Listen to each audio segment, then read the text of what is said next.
नमस्कार, मी दिव्या हुरकट साम संजीवनी आमच्या विशेष कार्यक्रमात तुम्हा सगळ्यांचं स्वागत। आज आपण चर्चा करणार आहोत अत्याधुनिक मोतीबिंदू शस्त्रक्रिया आणि या विषयावर आपल्याला मार्गदर्शन करणार आहेत डॉक्टर सारिका सेठिया मॅम। कार्यक्रमात मनापासून स्वागत आहे। नमस्कार, थँक्यू। डॉक्टर सारिका सेठिया या पुण्यातील प्रमुख नेत्ररोग तज्ञांपैकी एक आहेत। त्या लेझर विजन करेक्शन आणि प्रगत मोतीबिंदू लेन्स इम्प्लांट तज्ञ आहेत। डॉक्टर सारिका सेठिया यांनी त्यांचे MBBS पूर्ण केले आणि त्यानंतर त्यांनी MS नेत्ररोगशास्त्र मध्ये केले। त्यांना मास्टर्स ऑफ सर्जरी मध्ये युनिव्हर्सिटी गोल्ड मेडल मिळालेले आहेत। त्या नेत्ररोगशास्त्रातील राष्ट्रीय मंडळाच्या निपुण देखील आहेत। नेत्ररोगशास्त्रात दुहेरी पदवी प्राप्त केल्यानंतर त्यांनी प्रगत मोतीबिंदू आणि लेझर दृष्टी सुधारणेच्या शस्त्रक्रियांमध्ये अनेक फेलोशिप आणि प्रशिक्षण अभ्यासक्रम पूर्ण करून शिकण्याची त्यांची आवड कायम ठेवली। त्यांनी श्रीमंती काशीबाई नवले वैद्यकीय महाविद्यालयात सहाय्यक प्राध्यापिका म्हणून 2 वर्षे पदवी आणि पदव्युत्तर विद्यार्थ्यांना शिकवण्याचे काम केले आहे। त्यांनी यशवंतराव चव्हाण हॉस्पिटल PCMC मध्ये शिक्षक म्हणूनही काम केले। जहांगीर हॉस्पिटल आणि संजीवन हॉस्पिटल सारख्या नामांकित हॉस्पिटल्स मध्ये त्या कन्सल्टंट ऑप्थॅल्मिक सर्जन आहेत। South Asian academy of ophthalmological conference IBH film festival Goa 72वी इंटरनॅशनल डॉस कॉन्फरन्स आणि इतर अनेक कॉन्फरन्सेसमध्ये त्यांना पाहुणे वक्ता म्हणून आमंत्रित करण्यात आले आहे। त्यांनी राष्ट्रीय आणि आंतरराष्ट्रीय परिषदांमध्ये अनेक पेपर पोस्टर्स सादर केले आहेत। त्यांना एक्सलन्स इन ऑप्थॅल्मॉलॉजी पुरस्कार मिळाला आहे। त्यांना 2021च्या वार्षिक महिला नेत्रतज्ञ सोसायटी पुरस्कारांद्वारे अपवर्तक शस्त्रक्रिया श्रेणीमध्ये WSO प्रेरणा म्हणून देखील सन्मानित करण्यात आले आहे। त्यांना डॉक्टर चॉईस अवॉर्ड्सद्वारे top doctor of the month, growing star of the week म्हणून देखील सन्मानित करण्यात आले आहे। त्यांच्या नावावर अनेक प्रशंसा आहेत आणि ती आणखी मिळवण्यासाठी त्यांचे कठोर परिश्रम नेहमी सुरू असतात। आंतरराष्ट्रीय महिला दिनानिमित्त हेल्थकेअर सेक्टर्स वुमेन लीडरद्वारे त्यांना शीर्ष नेत्ररोग तज्ञ म्हणून वैशिष्ट्यीकृत केले गेले। त्यांचे संशोधन आणि विविध निष्कर्ष सकाळ आणि फेमिना यांसारख्या आंतरराष्ट्रीय जर्नल्स आणि प्रकाशनांमध्ये प्रकाशित झाले। डोळ्यांची काळजी सर्वांसाठी सुलभ आणि परवडणारी बनवण्याच्या उद्देशाने त्या इंडोविजन मोतीबिंदू आणि लेझर आय सेंटरच्या संस्थापक आणि संचालक आहेत। त्यांचा विश्वास आहे त्यांच्या असे निर्देशनास आले की भारतात दर्जेदार नेत्रसेवा अनेक रुग्णांच्या आवाक्याबाहेर आहे। इंडोविजन मोतीबिंदू आणि लेझर आय केंद्र हे एक सुपर स्पेशालिटी नेत्रसेवा केंद्र आहे। कॉर्निया, डोळ्यातील पडदा, लहान मुलांचे नेत्ररोग, काचबिंदू, ऑक्युलोप्लास्टी, न्यूरो ऑप्थॅल्मॉलॉजी इत्यादी क्षेत्रातील सुपर स्पेशलिस्ट नेत्र डॉक्टरांची त्यांची अत्यंत कुशल टीम सानुकूलित गरजांसाठी विशेष काळजी देतात। त्यांचे नेत्र केंद्र त्यांच्या रुग्णकेंद्रित दृष्टिकोनासाठी ओळखले जाते। इंडोविजन रुग्णांच्या सुधारणेसाठी वैद्यकीय शस्त्रक्रिया, पुनर्वसन आणि सहाय्यक उपचारांचे सर्वोत्तम संयोजन देते। इंडोविजन हे तंत्रज्ञान आणि जागतिक दर्जाच्या उपकरणांच्या बाबतीत सर्वोत्कृष्ट आणि नवीनतम उपचार पद्धती आहे। हे केंद्र यशस्वीपणे चालवून त्या महिला सक्षमीकरणाची खरी प्रतिमा बनले आहेत। चला तर मग आजच्या चर्चेला सुरुवात करूया। आज त्या आपल्याला पाहुणे म्हणून लाभल्या आहेत। मॅम, पुन्हा एकदा तुमचं खूप खूप स्वागत आहे आमच्या कार्यक्रमात। पहिला प्रश्न तर मला हा जाणून घ्यायचा आहे, तुम्ही मोतीबिंदू मध्ये तुमचा हातखंड आहे, तर मोतीबिंदू म्हणजे नेमकं काय असतं मोतीबिंदू? मोतीबिंदू काय असतो ह्याच्या अगोदर आपण हे बघूया की आपला नॉर्मल डोळा कसा काम करतो। तर हे आपला एक मॉडेल आहे नॉर्मल डोळ्याचा। नॉर्मल डोळ्यात आपल्या एक कॅमेरा सारखा आहे। जसा कॅमेऱ्यात लेन्स असते आणि मागे पडदा असतो, तसंच डोळ्यात सुद्धा आपल्या एक लेन्स असते जी क्लिअर आणि पारदर्शक असते आणि मागे हा फिल्म असतो किंवा ज्याला आपण रेटिना म्हणतो। तर जेव्हा लाईट रेज येतात ते ह्या लेन्सवरून फोकस होऊन आपल्या मागच्या पडद्यावर पडतात आणि ही ऑप्टिक नर्वद्वारा ती इमेज मेंदूपर्यंत जाते। जेव्हा ह्या सगळ्या गोष्टी व्यवस्थित होतात तेव्हा आपल्याला क्लिअर दिसतं। ही लेन्स जेव्हा धुरकट होते किंवा गडूळ पडते त्याला आपण कॅटरॅक्ट किंवा मोतीबिंदू म्हणतो। आता जेव्हा ही लेन्स पांढरी होते तेव्हा तेच रेज जेव्हा ह्याच्यावर पडतात ते क्लिअरली फोकस होत नाही रेटिनावर, त्यामुळे जी इमेज तयार होते ती अंधुक होते आणि तुम्हाला दिसायला प्रॉब्लेम्स सुरू होतात। ह्यालाच आपण मोतीबिंदू म्हणतो। अगदी मॅम, पण मॅम हे मोतीबिंदू होण्याची नेमकी कारणं काय असतात? मोतीबिंदू बेसिकली हा एक वयानुसार होणारा विकार आहे. तर जसे आपले केस पिकतात तसंच मोतीबिंदू ही सगळ्यांनाच निर्माण होणार आहे. 60 नंतर ह्याची सुरुवात होते जास्त करून. पण जर तुम्ही तरुणमध्ये सुद्धा मोतीबिंदू होऊ शकतो. ह्याची कारणं म्हणजे मधुमेह, अनकंट्रोल्ड शुगर खूप दिवसापासून, अनकंट्रोल्ड ब्लड प्रेशर, लठ्ठपणा, अतिशय धूम्रपान. जर तुम्ही स्टिरॉइड ड्रॉप्स खूप वेळ टाकत असेल डोळ्यात, तुमच्या डोळ्यात काय मार लागला असेल, डोळ्यात काही गेलं असेल किंवा काही इन्फेक्शन्स आणि लॉंग टर्म तुम्हाला स्टिरॉइड्स दिले असेल, ह्या सगळ्या कारणांमुळे मोतीबिंदू लवकर निर्माण सुद्धा होऊ शकतो. अगदी लहान बाळाला सुद्धा जन्मता सुद्धा मोतीबिंदू असू शकतो. त्याची कारणं अशी असतात की जे गर्भवती असतात आया, त्यांच्या पोटात मध्ये बाळ असताना जर इन्फेक्शन असेल, काही टॅबलेट्स खाण्यात आले असेल, तरी जन्मता बाळांमध्ये सुद्धा मोतीबिंदू असू शकतो. पण नेमकी याची लक्षणे काय असतात? कसं कळतं लोकांना की आपल्याला मोतीबिंदू झाला आहे? मोतीबिंदूचा जो निर्माण आहे तो हळूहळू होतो. म्हणून रुग्णांना अगदी वेदना ज्या होतात त्या हळू प्रोग्रेस होतात. त्यामुळे पटकन लक्षात येण्यासारखे लक्षणं नसतात. आणि जर तुम्हाला एकाच डोळ्यात मोतीबिंदू असेल तर तुम्हाला लक्षणं अजिबात कळता येत नाही, कारण एका डोळ्याने तुम्हाला अतिशय क्लिअर दिसतं. म्हणून मोस्टली जेव्हा तुम्ही डॉक्टरकडे जाता तर तेव्हा ह्या गोष्टी लवकर पिक होतात की तुम्हाला मोतीबिंदू कुठे ना कुठे सुरुवात होत आहे. जेव्हा हा मोतीबिंदू थोडा पुढे जातो तेव्हा आपल्याला अंधुक दिसणं, रात्रीच्या वेळी ड्रायव्हिंग करताना त्रास होणं, समोरून जेव्हा लाईट पडतो रात्रीच्या वेळी तो प्रकाशाचा भास खूप जास्त होतो. जेव्हा आपण नियर वर्क करतो, रीडिंग करतो, पेपर वाचतो तेव्हा आपल्याला त्रास होतो. लाईटकडे जेव्हा आपण बघतो आणि ती लाईट पसरल्यासारखी वाटते किंवा त्या फोकसच्या भोवती आपल्याला सगळे इंद्रधनुष्याचे रंग दिसतात. ह्या सगळ्या गोष्टी जेव्हा आपल्याला निर्माण होतात तेव्हा आपल्याला समजायला पाहिजे की आपल्याला मोतीबिंदू कुठेतरी सुरू होतोय. मॅम, आता जसं तुम्ही सांगितलं की हा आजार लहानांपासून मोठ्यापर्यंत सगळ्यांमध्येच असतो आणि तो वाढतही जातोय, तर यावर नेमकी काय उपचार पद्धती आहेत आणि एज ग्रुपच्या हिशोबाने त्या उपचार पद्धती वेगवेगळ्या असतात का? हो, तर इनिशियली जेव्हा ह्या मोतीबिंदूचे ग्रेड्स असतात, 4 ग्रेड्स असतात, ग्रेड 1, 2, 3, 4. तर इनिशियली जेव्हा ते ग्रेड 1 मध्ये असेल तर आपण चष्म्याचा नंबर देतो. चष्म्याचा नंबर म्हणजे आपण बायफोकल आणि साधा नंबर देऊ शकतो, जेणेकरून तुम्हाला तात्पुरतं दिसायला सुधार होते. बाहेर जाताना उन्हात सुद्धा प्रकाशाचा त्रास होतो, त्यामुळे आपण म्हणतो पेशंट्सला की तुम्ही सनग्लासेस वापरा. आणि जेव्हा तुम्हाला पेपर वाचतानाही जेव्हा त्रास होतोय तेव्हा आपण पेशंट्सना सांगतो की तुम्ही प्रकाश जास्त लाईटमध्ये तुम्ही बसा आणि न्यूजपेपर वाचा. पण ह्या गोष्टी फक्त तात्पुरतंच तुमचं विजन इम्प्रूव्ह करू शकतात. जसं मोतीबिंदू प्रोग्रेस होईल तसं विजन कमी होत राहणार आहे आणि त्रास वाढत जाणार आहे. जसं ते ग्रेड 2 आणि ग्रेड 3 मध्ये प्रोग्रेस होणार आहे तेव्हा मोतीबिंदू शस्त्रक्रिया हा एकमेव सोल्युशन आहे. जरी तुम्ही लहान असेल, अगदी बाळाला सुद्धा आपण मोतीबिंदू ऑपरेशन करूनच ह्याचं समाधान होऊ शकतं. आता मोतीबिंदू ऑपरेशन किंवा मोतीबिंदू शस्त्रक्रियेमध्ये नेमकं आपण काय करतो? तर मोतीबिंदू ऑपरेशनमध्ये आपण एक अगदी छोट्या 2 मिलीमीटरच्या जखममधून, इन्सिशनमधून डोळ्याच्या आत जातो एका पेनसारखा इन्स्ट्रुमेंटनी आणि अल्ट्रासाऊंड एनर्जीनी तो मोतीबिंदू आपण तोडतो. सक्शननी तो मोतीबिंदू आपण बाहेर काढतो. हा मोतीबिंदू बाहेर काढून आपण एक चांगली पारदर्शक नवीन, ज्याला आपण इंट्राऑक्युलर लेन्स म्हणतो, ती लेन्स आपण डोळ्यात बसवतो, जेणेकरून तुमची दृष्टी चांगली होते आणि पहिलीपेक्षा चांगली किंवा तेवढी राहते.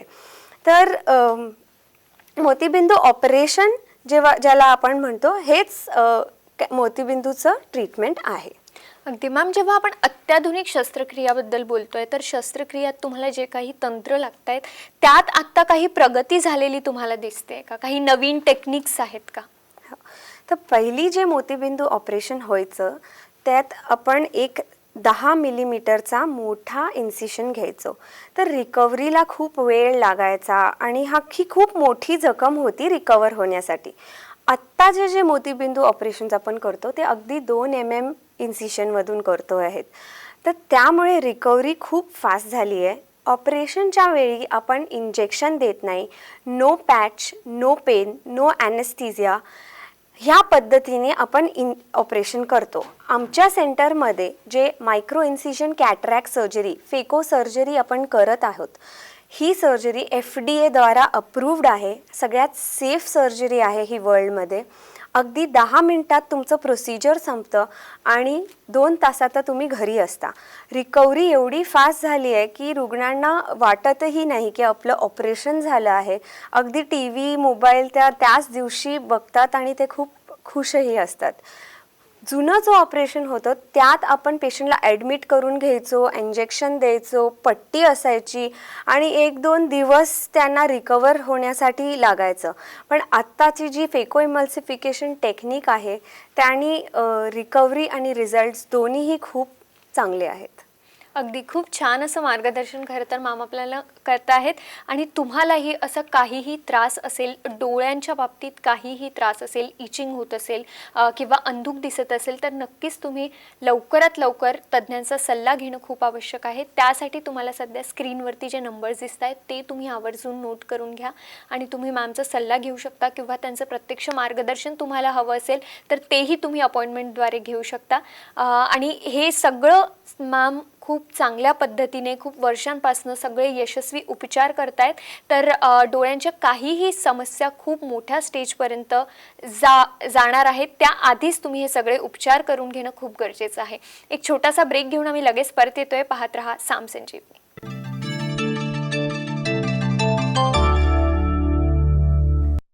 ब्रेक नंतर साम संजीवनीमध्ये तुम्हा सगळ्यांचं पुन्हा एकदा स्वागत. आज आपण चर्चा करतोय मोतीबिंदूवर अत्याधुनिक शस्त्रक्रिया या विषयावर आणि आज आपल्याला मार्गदर्शन करतायत डॉक्टर सारिका सेठिया मॅम.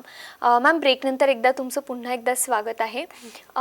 इंट्रॅक्युलर आणि IOL जी टर्म आहे नेत्रतज्ञ जे जनरली यूज करत असतात ती नेमकी काय आहे आणि याचे काही प्रकार असतात का? तर जी आपली विजन आहे की जेव्हा आपलं रिझल्ट्स आपण बघतो मोतीबिंदूचे ते इंट्राऑक्युलर लेन्स की जी ही लेन्स आपण बोललो ह्याच्यावर अवलंबून आहे. ती लेन्स तुम्ही कुठली सिलेक्ट करता त्याच्यावरून तुमचं फायनल आउटकम डिसाईड होतं. तर हे लेन्सेस काय असतात हे समजायला आपल्याला पहिल्यांदा विजन काय असतं ते आपण बघू. तर जेव्हा आपण नजर बोलतो तर तेव्हा ते 3 अंतरावर असतात. एक जवळची जेव्हा आपण पेपर वाचतो तो 30 सेंटीमीटरचा जो अंतर आहे त्याला आपण जवळची दृष्टी म्हणतो. जेव्हा आपण कम्प्युटरवर काम करतो त्याला आपण मध्यंतरी डिस्टन्स म्हणतो. आणि जेव्हा आपण लांबचं होर्डिंग्स बघतो तर ते लांबची दृष्टी आहे. तर ह्या 3 अंतरावर आपलं विजन असतं. जेव्हा लेन्सेस आपण बोलतो तर लेन्सेसचे types monofocal lenses, bifocal lenses, trifocal lenses, EDOF lenses आणि टोरिक लेन्सेस. तर ह्या 5 प्रकाराचे लेन्सेस असतात. मोनोफोकल म्हणजे नेमकी काय असतं? मोनोफोकल लेन्सेस हा एकच फोकस असणार आहे. तर म्हणजे तुमचं लांबचं दृष्टी अगदी क्लिअर होऊन जाते. तुम्हाला जवळचा चष्मा राहतो. जवळच्या गोष्टी बघायला तुम्हाला चष्मा लावावा लागेल. दुसरी म्हणजे बायफोकल. मल्टीफोकल बायफोकल लेन्सेसमध्ये लांबची विजन आणि जवळची रीडिंगची विजन ह्या 2 विजन अगदी क्लिअर होतात. जे कम्प्युटरचा जो डिस्टन्स आहे तो ह्यात कव्हर होत नाही. ट्रायफोकल मल्टीफोकल लेन्सेस ह्या लेन्सेस सगळ्यात चांगल्या लेन्सेस आपण म्हणू शकतो. कारण ह्या लेन्सेसमध्ये डिस्टन्स, मध्यंतरी आणि जवळ ह्या 3 अंतरावर आपल्याला अगदी क्लिअर दिसतं आणि आपण 99% काम बिना चष्म्याचं करू शकतो. अशा ह्या लेन्सेस चांगल्या आहेत. ह्या लेन्सेसचा एकच डिसएडव्हान्टेज असा आहे की ह्या विजन देण्यासाठी ह्या लेन्सेसमध्ये भरपूर रिंग्स असतात. ह्या रिंग्समुळे जेव्हा आपण नाईट ड्रायव्हिंग करतो तो थोडा ग्लेअरचा त्रास होऊ शकतो. सगळ्यांमध्येच हा त्रास होतो असं नाही आहे. काही लोकांना हा भास होऊ शकतो. तर हे जे ट्रायफोकल लेन्सेसचा डिसएडव्हान्टेज होता ते ओव्हरकम करण्यासाठी आता मॉडर्न लेन्सेस ज्या आल्या आहेत त्याला आपण EDOF लेन्सेस म्हणतो, extended depth of focus lenses. ह्या लेन्सेसमध्ये दोनच डिस्टन्सेस कव्हर होतात. तर एका डोळ्यात आपण लांब आणि मध्यंतरी कव्हर करतो आणि दुसऱ्या डोळ्यात आपण मध्यंतरी आणि जवळ कव्हर करतो, जेणेकरून आपल्याला फुल रेंज ऑफ विजन मिळते. नाईट ड्रायव्हिंग कुठेही अडखळ येत नाही आणि अगदी क्लिअर रुग्णांना दिसतो. पाचवी टाईप ऑफ लेन्स म्हणजे आहे ती टोरिक लेन्स. टोरिक लेन्सेस ज्यांना खूप मोठा सिलेंडर पॉवर असेल त्यांच्यासाठी ती लेन्स असते. तर जेव्हा तुम्ही लेन्सेस सिलेक्ट करता तर तेव्हा एक दोन गोष्टी आहे जे लक्षात ठेवायला पाहिजे. पहिला की तुम्हाला चष्मा वापरायचा आहे की नाही.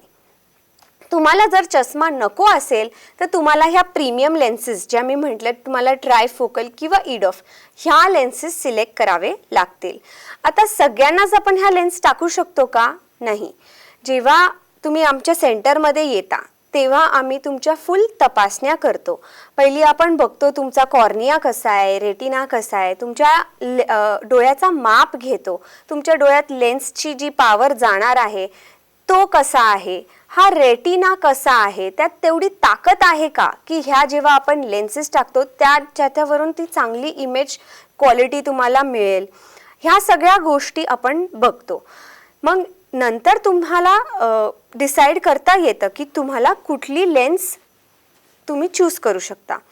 तर तुमच्या ह्या सगळ्या एक्झॅमिनेशनवरून आम्ही प्रत्येक पेशंटला कस्टमाइज लेन्स सजेस्ट करतो, जेणेकरून त्यांना नक्कीच ऑपरेशन नंतर पहिलीपेक्षा चांगली विजनही मिळते आणि ते ग्लासेसपेक्षाही बऱ्यापैकी इंडिपेंडंट होतात आणि त्यांच्या रूटीन ते ॲक्टिव्हली करू शकतात. मॅम, पण साधारण कोणत्या लेन्सेस आपल्याला यूज करायला हव्या, कोणत्या लेन्सेसला प्राधान्य द्यायला हवं? तर बेसिकली आपल्या जे इंट्राऑक्युलर लेन्सेस आहेत त्या दोन टाईप्सचे आहेत, इंडियन लेन्सेस आणि इम्पोर्टेड लेन्सेस. जर तुम्हाला ॲडव्हान्स टेक्नॉलॉजी आणि फीचर्स हवे असतील तर you have to go for the premium imported lenses. Image quality आणि क्लॅरिटी वाईज जो फरक आहे, जेव्हा आपण एक कमी मेगापिक्सेलचा कॅमेरा घेतो आणि जास्त मेगापिक्सेलचा कॅमेरा घेतो तर जो इमेज क्वालिटीमध्ये फरक येतो फोटोचा, तोच इमेज आणि क्लॅरिटी आणि क्वालिटीचा फरक ह्या लेन्सेसमध्ये सुद्धा आहे. तर मेन ह्याचा फॅक्टर आहे कॉस्ट फॅक्टर. इंडियन लेन्सेस आणि इम्पोर्टेड लेन्सेसमध्ये तो कॉस्ट फॅक्टर आहे. तो लक्षात घेऊन आपल्याला जे फीचर्स हवे आहेत ते आपण सिलेक्ट करू शकतो. मोतीबिंदू शस्त्रक्रिया करण्याच्या आधी आणि मोतीबिंदू शस्त्रक्रिया करण्याच्या नंतर काय नेमकी काळजी घ्यावी लागते? काही आधी नियोजन असतात का शस्त्रक्रियेआधी, आणि नंतरही त्यांना काय खबरदारी बाळगावी लागते? तर मोतीबिंदू ऑपरेशनच्या आधी आपल्याला काही ब्लड टेस्ट आणि रूटीन टेस्ट करावे लागतात. काही जास्त प्रिकॉशन्स किंवा काही नाही आहे. अगदी इलेक्टिव्ह सर्जरी आहे, म्हणजे तुम्ही प्लॅन करून करू शकता ही सर्जरी की चल आपल्याला आता फ्री आहे. युजली पेशंट्स येतात की आमचे आता सुट्ट्या आहेत तर आम्ही ऑपरेशन करून घेऊ. अगदी एवढं सोपं आहे ते. तर तुम्ही पहिल्यांदा इन्व्हेस्टिगेशन्स करून आपल्याला सगळं खात्री झाली की ऑपरेशन करता येतो. ज्यांना शुगर आहे त्यांनी मात्र आपली शुगर कंट्रोलमध्ये ठेवावी. हे ह्याच्यासाठी इम्पॉर्टंट आहे की ऑपरेशन नंतर रिकव्हरी चांगली आणि फास्ट होते. जर तुम्हाला ब्लड थिनर्स म्हणजे रक्त पातळ होण्याचे औषध किंवा प्रोस्टेट ग्रंथीच्या काय औषध चालू असेल तर हे मात्र तुम्ही तुमच्या डोळ्यांच्या डॉक्टरांना पहिली कळवावे, कारण त्याच्यानंतर आम्हाला प्रिकॉशन्स किंवा काय काळजी घ्यायची आहे ते आम्हाला तुम्हाला सांगता येतं. मॅम, हे जे मोतीबिंदू आहे हे विरघळण्यासाठी काही ड्रॉप्स असतात का? म्हणजे तुम्ही काही ड्रॉप्स सजेस्ट करता का?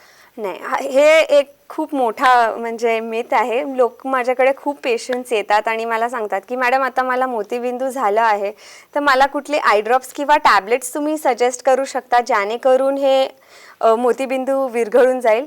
पण असे अजून तरी मार्केटमध्ये कुठलाही ड्रॉप अवेलेबल नाही आहे. अत्यंत खूप स्टडीजसुद्धा झाले आहेत वर्ल्डमध्ये, जगात, जिथे आपल्याला अजूनही कुठलाही आय ड्रॉपमुळे मोतीबिंदू विरघळू शकतो असं कुठेही प्रूव्ह नाही आहे. तर मोतीबिंदूचं ट्रीटमेंट म्हटलं तर एकमेव म्हणजे मोतीबिंदू शस्त्रक्रिया आहे. अच्छा. आणि मॅम काचबिंदू आणि मोतीबिंदू यासाठी एकच पॅथॉलॉजी असते का? नाही, काचबिंदू आणि मोतीबिंदू ह्या दोन्ही खूप वेगळे आजार आहेत. काचबिंदू म्हणजे नेमकी काय असतं? काचबिंदूमध्ये आपल्या बॉडीमध्ये जसा ब्लड प्रेशर आहे तसंच आपल्या डोळ्यात सुद्धा एक इंट्राऑक्युलर प्रेशर आहे. तर काचबिंदूमध्ये हा इंट्राऑक्युलर प्रेशर वाढतो आणि जी ही मागची नस असते ऑप्टिक नर्व त्याच्यावर हे जाऊन प्रेशर देतं, ज्यामुळे ही नस सुकत जाते आणि त्याची ताकद कमी होत जाते. त्याच्यामुळे दृष्टी कमी होते. काचबिंदूमध्ये जी दृष्टी कमी होते ती पुन्हा येत नाही. त्याच्यासाठी काचबिंदू हा जास्त सिरियस आजार आहे. आणि मोतीबिंदू म्हणजे ती जी तुमची दृष्टी जाते ती आपण नवीन लेन्स बसवतो त्यामुळे ती दृष्टी परत येते. तर लोकांना हा खूप मोठा गैरसमज होतो की काचबिंदू आणि मोतीबिंदू हे सारखे आहेत. तर काचबिंदू असेल तुम्हाला तर ते सिरियस गोष्ट आहेत आणि त्याच्यासाठी जे आय ड्रॉप्स किंवा ट्रीटमेंट डॉक्टर सुचवतात ते करायलाच पाहिजे. अगदी मॅम, खूप छान असं मार्गदर्शन मॅमनी आपल्याला दिलेलं आहे. मोतीबिंदूवर काचबिंदू काय असतं ते सगळं खूप थोडक्यात मॅमनी आपल्याला समजावून सांगितलेलं आहे. तरी तुमच्या मनात काही प्रश्न असतील, काही शंका असतील तर तुम्ही नक्कीच मॅमचं मार्गदर्शन घेऊ शकता. त्यासाठी तुम्हाला सध्या संपर्क क्रमांक TV स्क्रीनवरती दिसत आहेत, ते तुम्ही आवर्जून नोट करून घ्या. नक्कीच मॅमला संपर्क करा किंवा त्यांच्या प्रत्यक्ष मार्गदर्शनासाठी त्यांची अपॉइंटमेंट घ्या आणि तुम्ही त्यांना तिथे थेट जाऊन देखील भेटू शकता. मॅम, तुम्ही इथे आलात, खूप छान असं मार्गदर्शन आम्हाला आणि आमच्या प्रेक्षकांना केलं, त्यासाठी मनापासून आभार. थँक्यू. आणि साम संजीवनीमध्ये आज वेळ होते इथेच थांबण्याची. मात्र तुम्ही कुठेही जाऊ नका, पाहत रहा साम TV.